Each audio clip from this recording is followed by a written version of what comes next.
Assalamualaikum warahmatullahi wabarakatuh. Hari ini lagi rame di media. Hari ini saya pun banyak menerima message di mana tiba-tiba pemerintah punya kebijakan lagi melalui Perpres nomor 64 tahun 2000 tentang kenaikan iuran BPJS.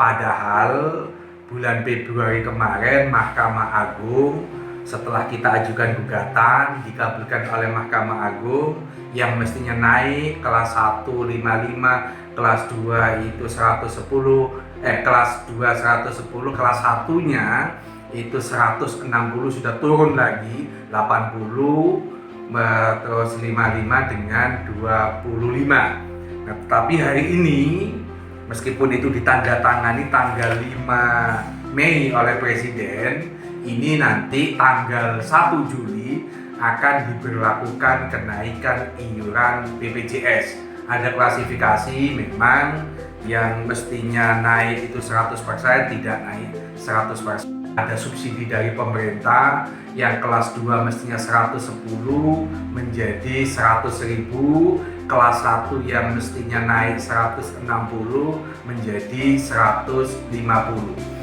Jadi menurut saya apapun kebijakan ini ketika ini ada pandemi corona, menurut saya kok tidak elok Presiden atau pemerintah tiba-tiba punya kebijakan menaikkan iuran BPJS mulai nanti tanggal 1 Juli 2020. Harusnya menurut saya pemerintah itu kembali ke akar persoalan. Persoalan kenapa BPJS setiap tahun itu merugi triliunan rupiah itu dikarenakan sebab siapapun diwajibkan ikut BPJS, sehingga kelas menengah orang-orang mampu daripada dia ikut asuransi swasta ya dia ikut BPJS. Karena yang ikut banyak akhirnya BPJS mengalami tekor. Nah, tekornya inilah yang tidak dicari akar persoalannya oleh pemerintah, tetapi pemerintah hanya berputar pada bagaimana menaikkan iuran dengan kenaikan iuran itu sehingga BPJS tidak jadi tekor. Bagi saya, seberapapun peserta yang ada di BPJS akan mengalami tekor. Kenapa? Karena pesertanya sangat banyak, antara pembayaran dengan biaya yang dikeluarkan BPJS kepada rumah sakit itu tidak seimbang. Idealnya menurut saya, karena kita juga sudah pernah mengajukan gugatan ke Mahkamah Konstitusi terkait undang-undang jaminan sosial ini, harusnya pemerintah introspeksi. Khusus orang miskin saja yang ditanggung oleh pemerintah atau ditanggung oleh BPJS. Orang kelas menengah, orang mampu, orang kaya tidak perlu.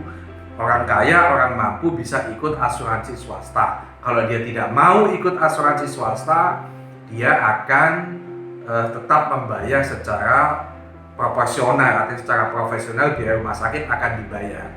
Tidak seperti sekarang ini. Sekali lagi, kami ini mempelajari, insya Allah dalam waktu dekat kita akan menggugat lagi Perpres tentang kenaikan BPJS, dan kami punya keyakinan karena ini sudah pernah dibatalkan oleh Mahkamah Agung, maka Mahkamah Agung akan membatalkan Perpres 64 tahun 2020. Kita juga pernah punya pengalaman teman-teman.